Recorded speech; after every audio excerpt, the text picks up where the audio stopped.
So thanks for joining. I really want to talk about customer loyalty and really around how customer loyalty and consumer expectations and experiences have changed. When we think about loyalty programs, we generally think about them being very transactional. Yep. And most customers think, I get something, you give me something. But how do you look at it for taking from the transactional piece and putting more of consumer emotions and expectations into it?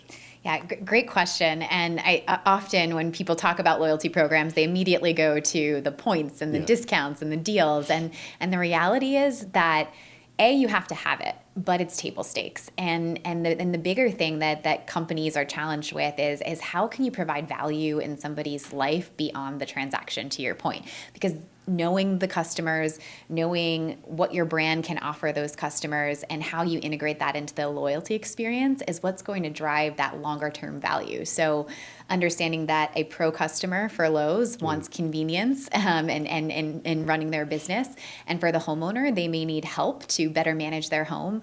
How do you think about integrating all of those things into your loyalty experience? Because those are the things that customers will remember about you. And if you can provide value in those areas, in addition to the great deals and discounts and rewards, that's really the winning proposition. It's interesting because we see it in retail. It's a very crowded space. And it's a very crowded space for loyalty programs. It's a very crowded space for just in your industry, where do I go? How do I go back there? How do you keep on engaging with the customers as well to stand out in that crowded spot? So for us, getting someone in the loyalty program is step one. Getting their information, getting them into our app experience, and then again, providing them with valuable content. So for us recently, we launched Milo, which is an AI-powered tool. So now when a customer has a problem or a question about their home, they think of Lowe's and they can go ask Milo, what's the best fertilizer for my yard in the summer? Or how do I fix a leaky faucet? So that keeps us top of mind beyond the transaction. So we're actually providing them with help. So getting them to come back might just be an engagement on our website or the use of a tool or checking their loyalty status to see how many rewards they have to spend. And that ultimately, brings us top of mind where they come in and shop with us again. It's interesting you talk to Milo and the personalization that and the data that you're picking up there. When we see are you using that information to give more personalized content? Are you gamifying the experience for them? And then does it differ between digital and an actual in-store shopper as well? Yeah, so lots to unpack there in that question. Specifically, let's start with just data and how we think about that. So, when you think about the value of a loyalty program, a lot of it for the company is around, how do you, again, identify that customer and start to understand their shopping behaviors, what they buy, what they don't buy. In addition, with our loyalty program, we're also capturing zero-party data around what are their preferences. For homeowners, are they pet owners? Are they gardeners?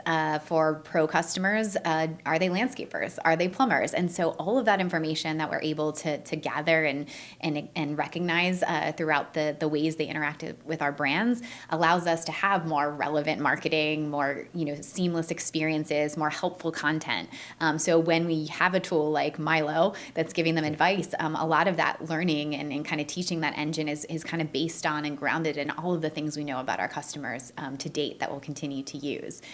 And then kind of pivoting into gamification. And you mentioned, is it just digital or is it also in-store? I'll kind of call to attention maybe one thing we don't think about all the time is gamification is really exciting for the younger generation. And I don't just mean millennials and Gen Zers. I mean kids. We have kids workshops that we do in our stores the third Saturday of every month. And we've introduced kind of a badging program. So if you collect, one badge a month, kids love to collect things, right? So, hey, I want to go to Lowe's. I want to get my badge. That's gamification at its finest. So that's a very, rudimentary in-store experience where kids are coming in, getting a badge for their vest, and they're excited to come back again, which drives that repeat trip and repeat visit. So gamification can be digital, of course, but for us, where the vast majority of our customers are still coming in our store, it's also about finding ways to do it in the in-store experience as well. Yes, it's actually really great. I have 4 kids, and they like the badges. And when I go to Lowe's, they're coming along with me for that type I love of that. yeah. I love that. So I really like that idea of it's not just about the conversion, it is really about the engagement. Absolutely. And the tactics that you're doing. How do you end up measuring success? Like, how do you look at the metrics behind these, whether it's an engagement experience, whether it's personalization? What are you looking for when you're...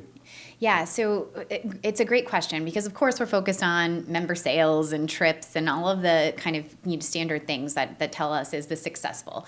But when we think about engagement, we think a lot about the usage of the benefits because a loyalty program and the value you give to customers is an investment for any business. So you want to know do customers like it? Are they using it? Are they seeing the value in the reward? So if they earn Milo's money, for example, that's our reward currency, do they come back and use it? And the more we see them doing that, guess what? Sales come in, along with that. Or the more that we see them interact with our app, or using tools like our Milo's home experience, where it allows us to, capture all kinds of information about a customer's home that they have at their fingertips, which today might not generate a sale because they're just asking us a question, but next week or next weekend, they're coming in like, oh, I've got to go get that item from Lowe's, and they've helped me along the way. So engagement to us is broader than just the transactional moment. It is about, how are we helping them and integrating the loyalty experience into many other parts of their interactions with our brand.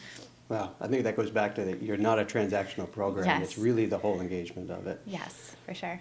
I've heard you talk about one of the key things is needing to know your audience and be able to connect with them. Is this all part of that same process that you're learning through them and learning whether they have grass, what fertilizer they use, or if they have plumbing issues? Yes, we learn a lot about our customers and then try to tailor that experience, based on what we know. And it's not just about observing their behaviors and what they buy. As I mentioned earlier, just them telling them their preferences. Our pro customers, especially the small and mid-sized pros, they may be a landscaper in the spring, but they're a painter in the winter, in the interior months. And so them letting us know that and acknowledging that helps us deliver a better experience for them. Unique offers, all of those things are really at the center of what the loyalty program can deliver, and kind of the use and relevance of that information for the customer, as well as for us as a company. That's great. So really, when you think about your loyalty program, it is a full engagement platform. Absolutely, yes. We like to call it the loyalty ecosystem. So, we say, yes, we have loyalty programs. In fact, we're the only home improvement retailer to have distinct loyalty propositions or programs for the two different customer groups we serve, the pros as well as our homeowner customers. But it's beyond the programs themselves. It's the additional perks and value we can give to them when they interact with us. It's the data that we're using to provide insight to the enterprise and merchandising and all of our other partners. So it really is kind of a full-scale program that all of our cross-functional teams are involved in. It's not just marketing, it's technology, it's finance, it's store operations. It's kind of a full range of input and usage of the programs. So it's not just the marketing division, it's a full enterprise to take this on. Yes, because at the end of the day, customers, they may see your advertising or they may see your campaigns, but you have to meet them where they are. And marketing can't do that alone.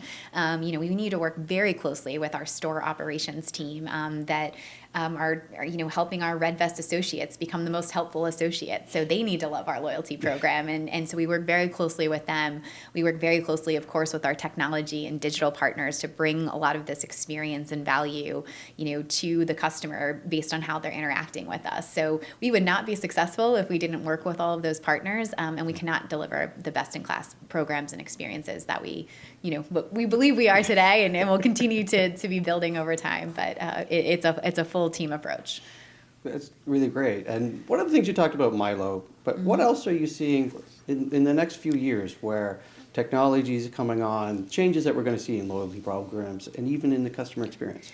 Yeah, so I mentioned Milo. I mentioned a little bit about Milo's home, and I'll just spend another moment on that because we're really focused on these solutions and tools that can help extend our brand experience beyond the store or beyond our website. And so something like Milo's home, where you all think about the junk drawer that you have or the binder that you have for your home with all these papers everywhere, and like how many times do you actually go and find it useful. Well, we want to make it useful. If we can give you information about your home tailored to you and your preferences and your appliances and your yard, that's going to be so much more helpful, and that will keep Lowe's top of mind. So when we think about what's next for loyalty, or any brand is thinking about loyalty, we can't go back to like, who are the customers that we're serving? How can we provide value in their lives beyond what we're giving them in products and deals, to give them helpful solutions to either run their business, for in the case of the pro, or better manage their home, and so that it has great value over the years. So we're thinking a lot about those things, and so tools like Milo that help you take care of your home better, Milo's Home, you're more organized, or things like Style Your Space, which allows homeowners to kind of start imagining what could this space be, and how could Lowe's give me the products at the great price and get rewarded for that, are all part of our journey now, and more to come soon. Great. You guys really are putting the emotion into that experience, and based on what the consumer needs at that point. So that's great. Really appreciate it. Thank you very much for joining us. All right. Thank you for having me. Yeah.